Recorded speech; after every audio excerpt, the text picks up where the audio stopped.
Hello, everyone. Welcome to the Sunny Go One Piece podcast. Today is a very special episode.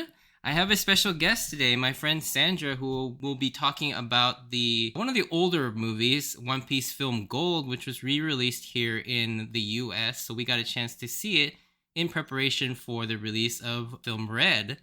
And so, yeah, I guess first off, Sandra, go ahead and introduce yourself and maybe tell us, what One Piece kind of means to you or how you got into it. Hi, I'm Sandra, longtime listener, first-time contributor, I guess. Longtime friend also. Yeah, she's one of my great friends and one of the few people that can actually match my energy in terms of not just One Piece, but with pop culture and a bunch of other fun stuff as well. Awesome. Yeah, so I'm super excited to be on the podcast. Thanks for having me. My relationship with One Piece, let's see. I started One Piece when a lot of my friends, you of course being one of them, were saying how it's just this amazing anime. It's the best anime ever. I decided to give it a shot and I started watching it. At the time, I'd only, watched Naruto or some of the other popular ones.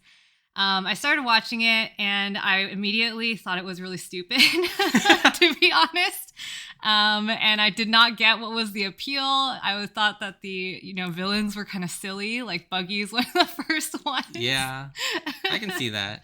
But then, as I kept watching, the very clear turning point for me was the episode where Luffy gives Nami his hat. And and tells her that, she's, a nakama. And that was when kind of my turning point. And I was like, oh, okay, I see why people hype this up so much. And from then on, I was completely hooked and it's only gone up from there. So yeah, Arlong Park is definitely where a lot of people get hooked. I mean, I was hooked a lot earlier on. Oddly enough, my hooking point was when Shushu got his dog food back. So sad. That scene is really what sealed it for me of all the scenes. But yeah, that's the one that really got to me. But yeah, so we're going to be talking about Film Gold. So I'm going to do a quick recap of Film Gold synopsis. So yeah, Film Gold actually takes place right after Dressrosa ends. And it was originally released in December 28th, 2016. And yeah, so it's wedged in there right between Dressrosa and the Zou arc. Oh, and also, for those of you, this is going to be spoilers up until that point in the story, since we're still in Water 7 in the normal podcast. So, spoiler warnings for anything up to that point. So, be aware of that. But yeah, the general synopsis is it sees the Straw Hats visit this sort of moving casino island called Grand Tesoro, named after their ruler or leader, Guild Tesoro. Yeah, he's a well-known place for pirates, marines, and other millionaires, and even celestial dragons who gather in sort of a sanctuary that the world government even recognizes and can't even touch. And yeah, he lures in people with all this glitz and glamour and entertainment. Then, when they build a debt, gambling all the money that he sort of gifts them, he then enslaves them to have to work it off, which is what happens to our Straw Hats, and they have to figure out how to escape. So yeah, I guess first off, Sandra, what are your overall thoughts on the movie itself? I really liked it. Obviously, I went with you to go see, what was the last movie that we watched? We went and saw Strong World. Okay, so Strong World, and that was fine, yeah. But it definitely was not as good as this one. So I kind of went in with lower expectations, to be honest. But it turned out to be super fun. I was laughing the entire time. I had a smile on my face the entire time. And I just really like a good heist movie. So yeah, that part was really awesome. Who doesn't like a good heist? Yeah, it's true. I think, the heist really added a lot to this movie in the sense that it gave it an actual purpose and a through line. Sometimes a lot of the One Piece movies, they tend to sort of just meander in the middle where it's okay, we have to do something before we get to the big battles at the end. And the middle always kind of gets lost in the shuffle. But this movie, because of the heist aspect, it actually builds momentum to the final battles, which is cool. I also really liked how the characters, typically if it's, just a fight scene, they have to fight the big bad. By the end of it, a lot of the characters don't get a chance to shine. So I really liked that because it was a heist movie, everyone kind of had like a little role to play, which was really cool. Yeah. Yeah, I really liked it too. I think this is probably my favorite of the For One sure. Piece movies. It's been a while since I've seen some of the older ones, but I can say pretty confidently that this is up there with like Film Z and and Stampede. I like Stampede, even though Stampede is not really like a story per se, but it's more just a hodgepodge of characters being thrown into one area. But yeah, I like it. Yeah, like you said, the comedy was really funny. Like, yeah, I think I was laughing the whole time too. Mm-hmm. And it's not just like chuckling funny, like it was like laugh out loud funny. Yeah. Like there were some particular moments where we'll talk about some of our favorite moments later on. But yeah, there are some moments where you're just like, oh my god, this is freaking hilarious. Yeah, and the animation was gorgeous. Mm-hmm. Like I think one of the better animated movies as well. And yeah, I think a lot of it was also the characters and the villains are pretty interesting too. Yeah. The villains particularly I enjoyed, not just Tesoro himself, but his henchmen, Tanaka-san and Baccarat Yeah. and Dice were all really fun. You just kept laughing whenever Tanaka-san was shown. Okay, so the reason why I was laughing every time Tanaka-san came up was because of the fact that his name is Tanaka-san. Okay. Like you have like all these like grandiose villains. You have Tesoro. You have Dice, who's like this big buff guy, and he's named after Dice because, you know, he plays that the like huge dice game. The dice game. You have Baccarat. And then you have this weird ass looking guy, and his name is Tanaka-san, which is like the most plain name. Like Mr. Smith. Yeah. I mean, you have Tesoro, Dice, Baccarat, Mr. Smith.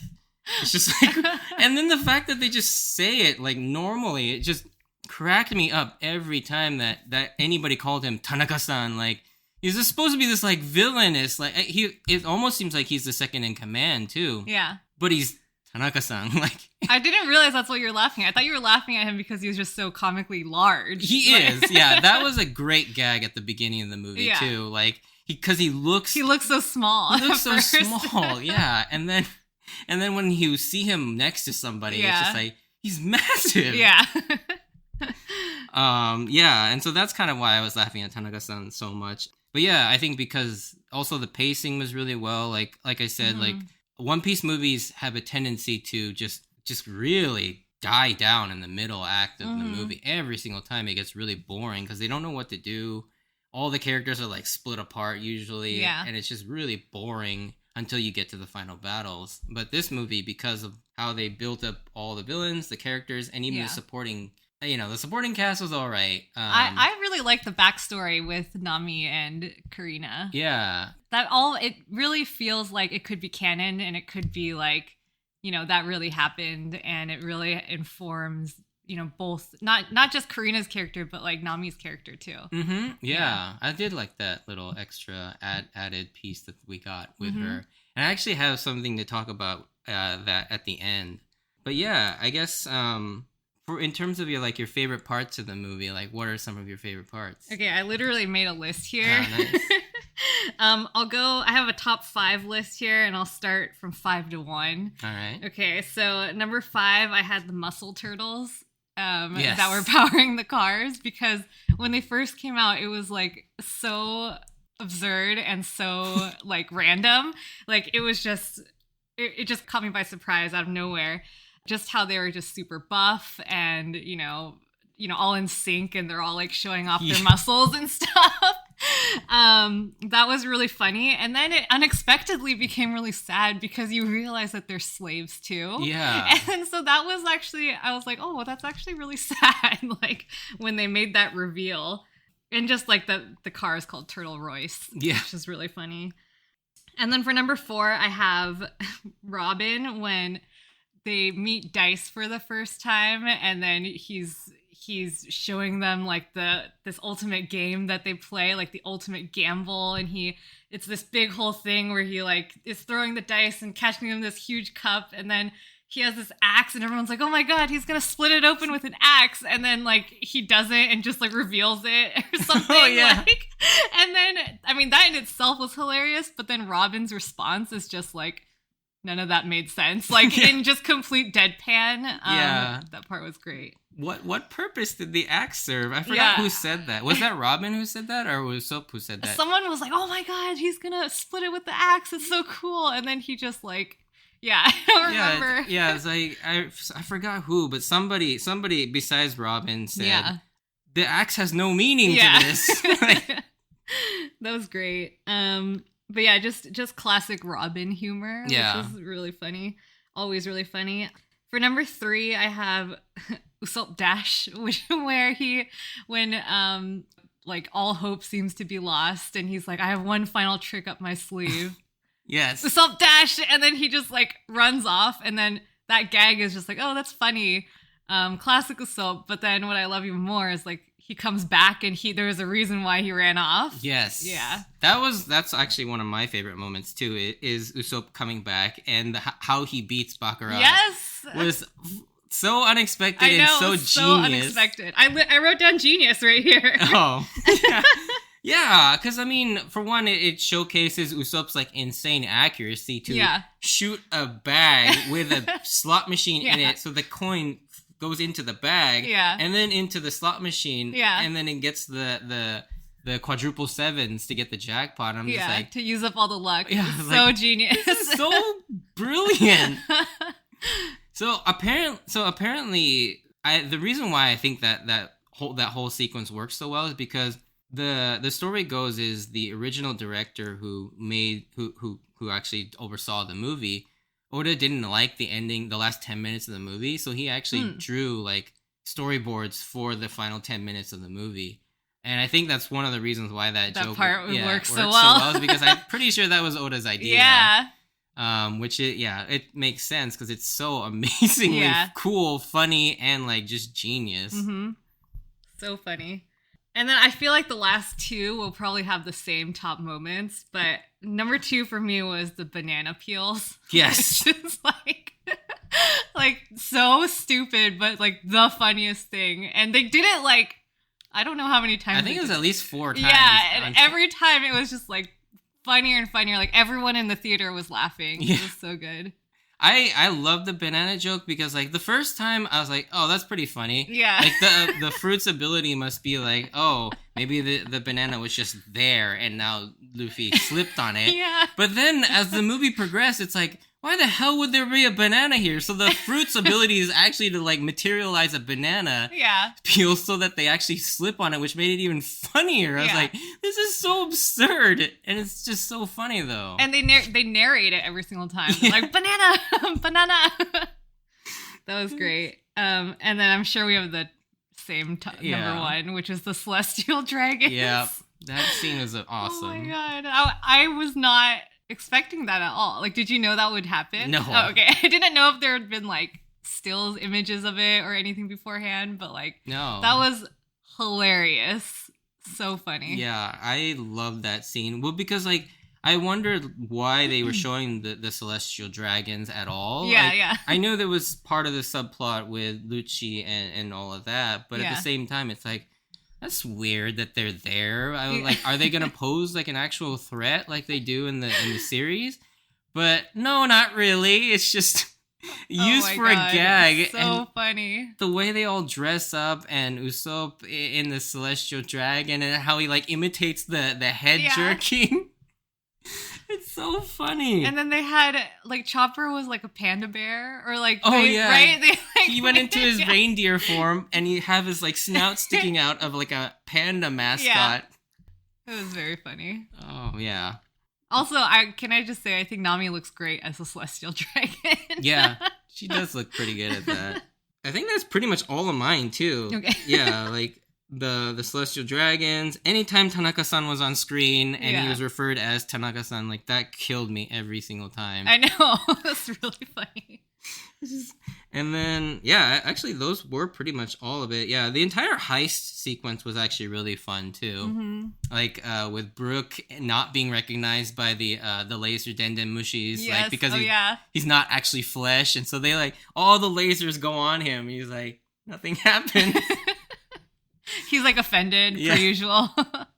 That scene was funny. I think the kind of like, I guess the prison sequence was also kind of entertaining, but also really weird at the same time. Mm-hmm. I think that was one section of the movie that I didn't quite like. Mm-hmm. But I guess kind of drawing on that, were there any things that you didn't like about the movie?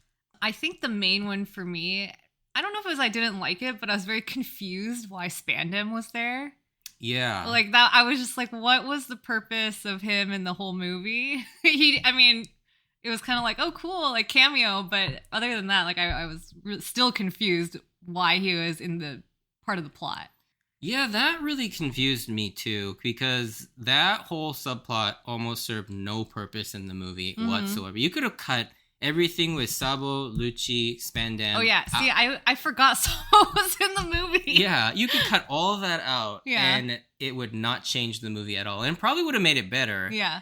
Because it would have been tighter storytelling. But apparently, so there was a lot of tie-in material with this movie. So when it came out, they had a TV special called Heart of Gold, and then they had the filler, like a 4-episode filler arc called the Silver Mine arc as well. Oh, I remember that one. Yeah. Yeah. And so a lot of these things kind of fill in a little bit of backstory in terms of like, really it's more, from what I gather, is that Gran Tesoro, because he has like this sort of autonomy and is not under control of the world government, they're kind of concerned and annoyed with him, but they can't really touch him because the Celestial Dragons also like, you know, are serviced by him as well. Okay. And so I think the whole thing with that is that they wanted to take him down, and so they don't have to deal with him anymore. So the CP0, that's kind of their objective. However, I'm still not entirely like sure why the revolutionary army is there, like Koala and Sabo. There's like a little scene at the end of the Silver Mine arc that sort of addresses that, but isn't that guy the old guy? I forgot his name. The gambler. Old gambler guy. He was part of the Revolutionary Army, right? Yeah, I guess that's what. Yeah, now that you mention it. But still, very weak tie-in. I did not get why they're there. I mean, you could have easily had him just be a normal prisoner and not had that tie into Revolutionary Army, unless Oda's gonna bring him back later in the series or something. But that seems really odd. But yeah, I thought that was really weird. But yeah, anything else that you didn't really enjoy or thought was weird?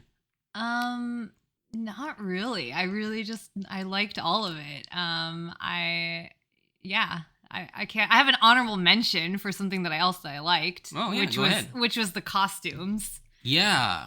And then it was like I feel like they had several costume changes, right? Yeah, they had their original ones that they came in with, and then they changed into the white. Oh yeah, that's the right. white outfits for the partying, and then when they got to the main fighting, they changed into like their black outfits. Yeah. I liked all the outfit changes, and I really liked the building out of the world.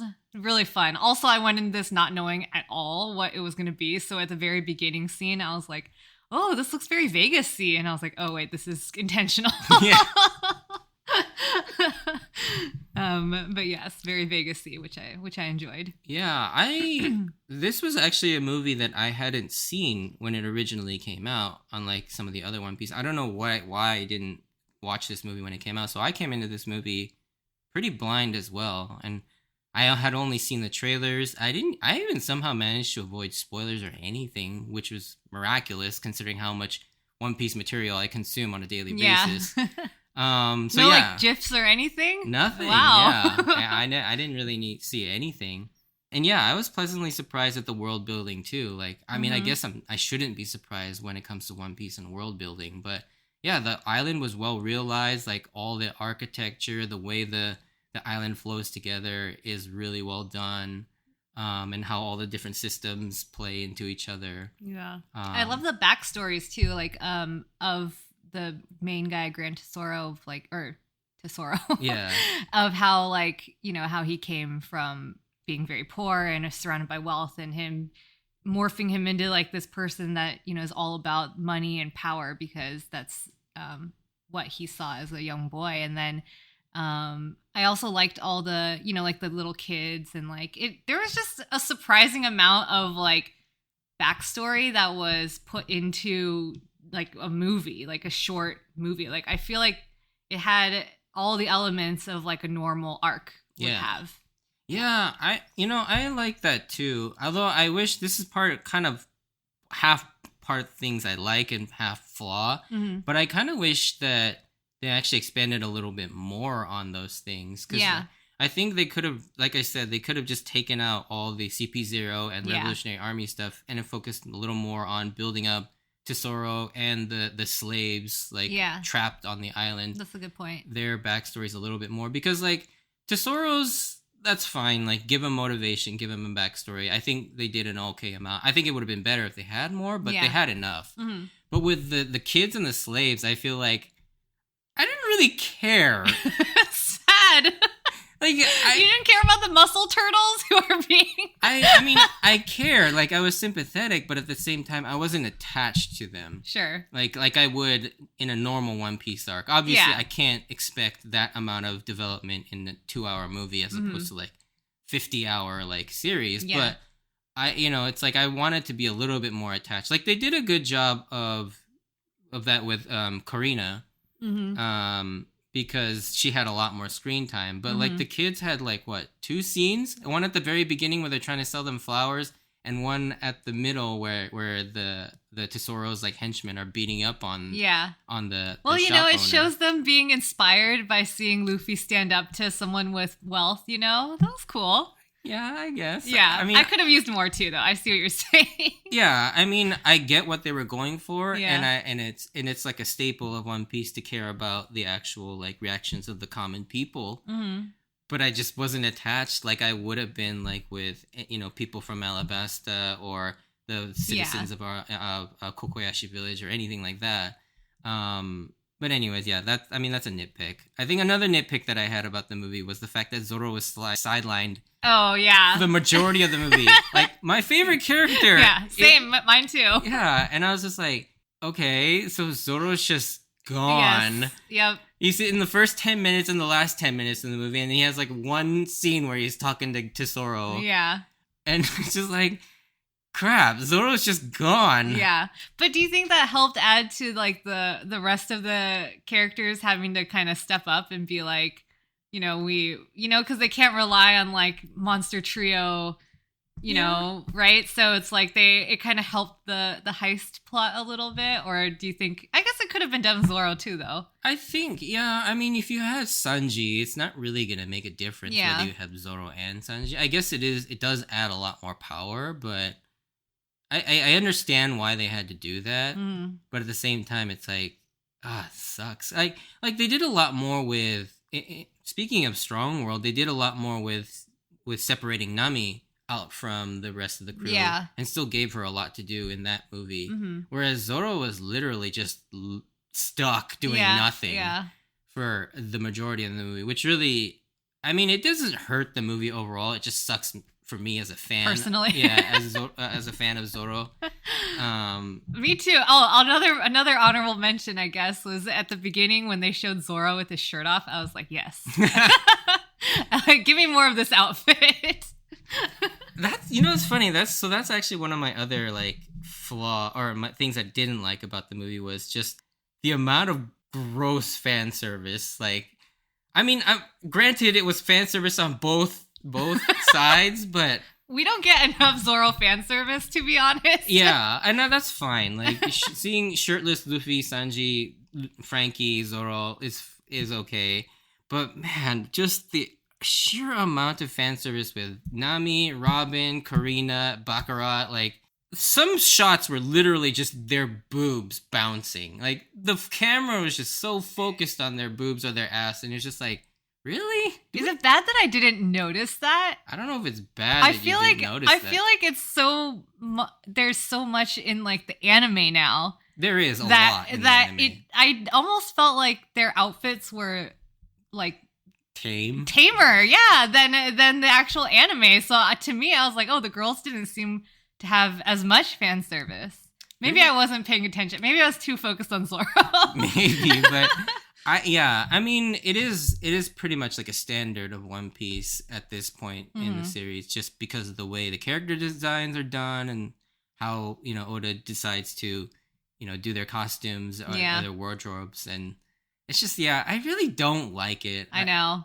I Yeah. just as I'm a guy, a heterosexual guy, who doesn't love boobs and asses, but at the same time, it's just like It this takes is- away from. Yeah, It's unnecessary. It's distracting. Yes. But anyways, that's another small nitpick I had. Other than that, the rest of the movie was really, really good for the most part. Those are all minor things aside from maybe the side plot with the CP0. Like that really was like, what is the point of this? It was kind of cool to see Spandam face Luffy again though, and Luffy not doesn't remember recognize his name. him. Like one of the most pivotal moments of his life, and he doesn't even remember who the hell this guy is. Yeah. And that's a continue. Isn't that in that actual arc? He keeps pronouncing his name wrong too, right? Yeah, Spanda, and a bunch of other stuff. Yeah. But yeah, I think overall it was really good. And then just a couple like I did like all the little trivia or the cameos that kind of showed up. Like I noticed Wanze was proposing to that one person on the gondola and he got rejected, which was weird though because Wanze's face had returned to normal. Because in Water 7, he gets his face kicked in so hard that Sanji makes him beautiful. Oh, yeah. This is the noodle wielding guy from the train. Yep. But you only get to really see like a silhouetted version of his face. But yeah, his face was back to his ugly like face. And then I think when Luffy and Frankie are climbing up the tower in the restaurant, when you see from the inside view, you see Absalom sitting in the back. You pointed that out to me. Yeah. In the movie, I definitely would not have seen that if you weren't there. So yeah, there was Absalom, and then the other two bigger cameos that I noticed were, or I guess they're not big cameos, but the guy playing the Marine Vice Admiral playing golf, that was Chatong or Brown Pig. And then from what? He's just a Marine Vice Admiral. You see him kind of in the Levely arc, like him, and then the other Vice Admiral, Momosagi or Pink Rabbit. Both of them are in that sort of conference where, I guess this is really far spoilers, but they talk about the God Valley incident and Zebek D Rocks, and then all of that. They're in that room with them. The fun story about them is that they're kind of like fan-made Vice Admirals. Oh, like their names? Yeah. Oh, that's funny. Yeah, Oda kind of made them canon. And they're the only two Vice Admirals with names, like epithets, like the Admirals. So, Aokiji, Akainu. But they're Vice Admirals, but they have the color animal combination name. So yeah, the Momosagi is actually only in there like very briefly. Like when they first enter to meet Grand Tesoro and they see the dice game, she actually walks past them in the foreground of the camera. I think, is there anybody else that I saw?